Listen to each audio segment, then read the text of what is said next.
Class سال اول subject education باب نمبر 4 انسانی نشوونما۔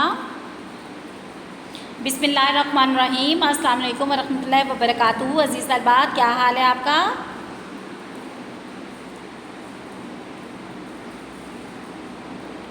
جی بیٹا الحمدللہ ہمارے 3 چیپٹر ایجوکیشن کے مکمل ہو چکے ہیں۔ آج ہم پڑھیں گے چیپٹر نمبر 4 جو ہے انسانی نشوونما یعنی ہیومن ڈیولپمنٹ۔ اب دیکھیں بیٹا، انسان بھی کائنات میں موجود تمام زندہ اشیاء کی طرح نشوونما کے مراحل سے گزرتا ہے۔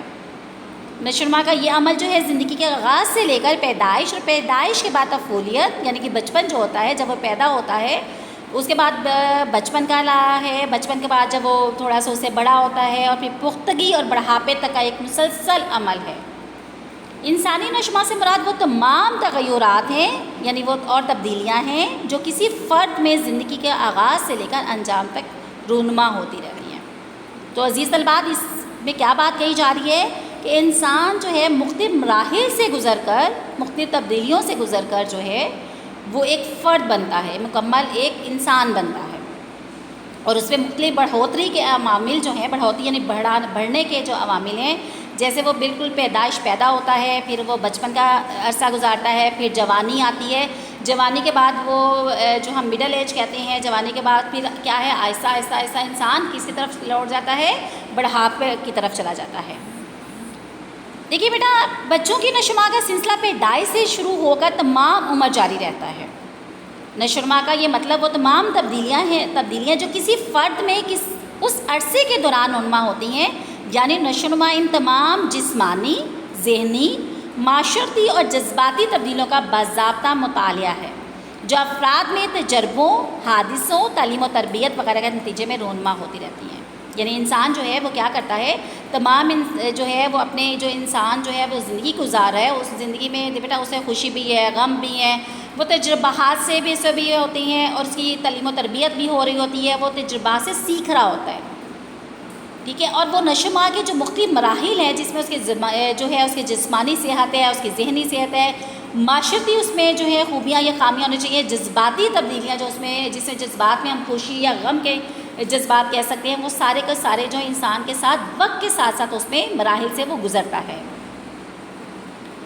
ایڈیسن کے نزدیک نشوونما بیٹا وہ کہتے ہیں کہ ایسا عمل ہے جس میں جسمانی بناوٹ کے انچوں کے اعتبار سے بڑھوتری کوئی نہیں دیکھا جاتا۔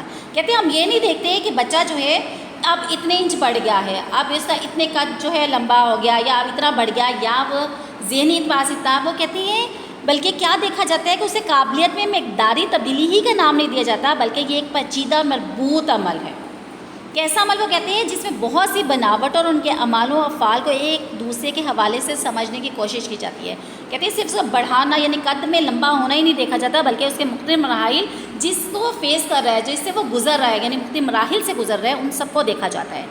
کیونکہ کسی بھی ایک درجے میں واقع ہونے والی تبدیلی جو ہے گزشتہ مدارج میں وقوع پذیر تبدیلیوں کی بنیاد پر واقع ہوتی ہے۔ کہتے ہیں جو ایک واقعہ پہ اشارہ ہوتا ہے، اس کو کیا ہوتا ہے، اس سے پچھلے بھی پس پردہ ہمیں اس کا دیکھنا پڑتا ہے کہ وہ کن مراحل سے گزر کر اس مرحلے تک جو اس سٹیج تک پہنچا ہے، اور مستقبل میں واقع ہونے والی تبدیلیوں، تمام تبدیلیوں کے لیے بنیاد فراہم کرتی کون سی تبدیلی، جو کہ گزشتہ وہ اس کو گزار چکا ہوتا ہے۔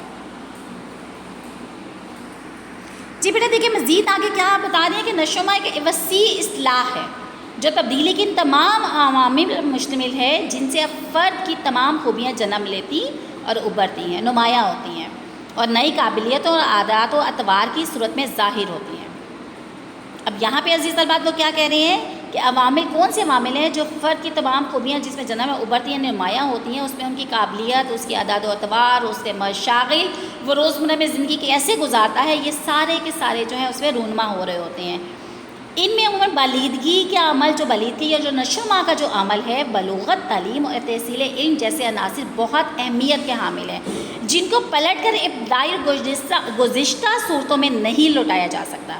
مثلا وہ کہتے ہیں جسمانی بالیدگی میں اگر ہم بچے کا مرحلہ جو ہے، بچپن کا جو مرحلہ جو سب سے پہلا اس کا پڑاؤ آتا ہے، وہ بچپن کا ہی ہوتا ہے عرصہ، اور بچپن کے عرصے میں سے وہ کیا کرتا ہے، اس میں سے گزر کر وہ کہاں پہ جاتا ہے، جوانی تک، بلوغت تک آگے بڑھتا ہے۔ بچپن کے مرحلے کی طرف لے جانا ناممکن ہے، کہتے ہیں پیچھے جانا ناممکن ہے نا، ہم کیا کرتے ہیں، انسان آگے سے آگے بڑھتا ہے نا.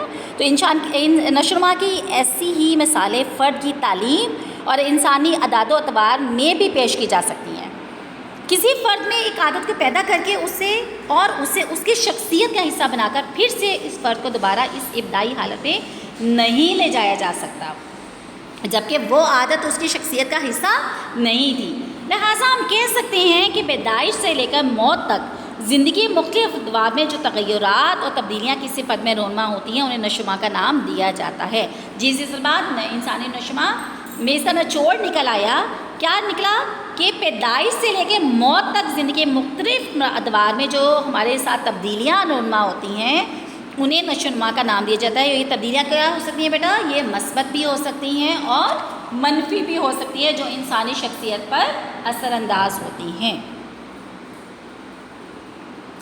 جی عزیز طالبات، یہ آج ہمارا جو ہے چوتھا چیپٹر جو تھا باب نمبر 4 انسانی نشو و نما، اس کا یہ پہلا پیج تھا جس میں انسانی نشو و نما کا تعارف بیان کیا گیا ہے. الحمدللہ انشاءاللہ کل ہم دوبارہ سے اس سے آگے جو ہے اس کا مطالعہ کریں گے، سیکھیں گے کہ انسان جو ہے کس طرح سے مختلف مراحل سے گزر کر ایک مکمل انسان بنتا ہے، اور اسے اس میں کن چیزوں میں سے گزر کر، کن مراحل سے گزر کر اور کن چیزوں کی ضرورت پیش آتی ہے، اور کیا جو ہمارے ایجوکیشن سسٹم ہے ان مراحل میں ان کی کس طرح مدد اور معاونت کر سکتا ہے.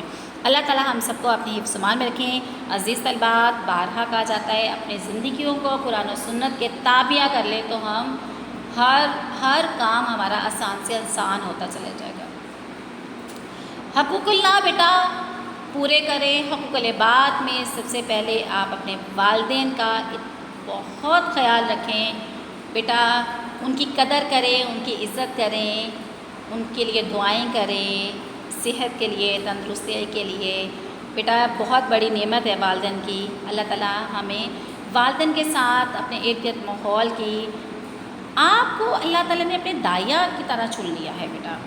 اپنے آپ کو اس لیول پہ لا کر اپنی منزل کا تعین کرتے ہوئے بیٹا ہم نے آگے بڑھنا ہے، اور آگے بڑھنے کے لیے ہمارے پاس بہترین نمونہ کیا ہے بیٹا؟ جی شاباش، قرآن اور سنت. ہمیں حضرت محمد صلی اللہ علیہ وسلم کی تعلیمات کو بیٹا آگے پہنچانا ہے، کیونکہ وہ آخر الزمان ہیں. ہم نے کیا کرنا ہے؟ اسلام کو صحیح نیج پر اللہ تعالیٰ ہمیں اسلام کو صحیح نیج پر سمجھنے، اس پر عمل کرنے کی توفیق عطا فرمائے.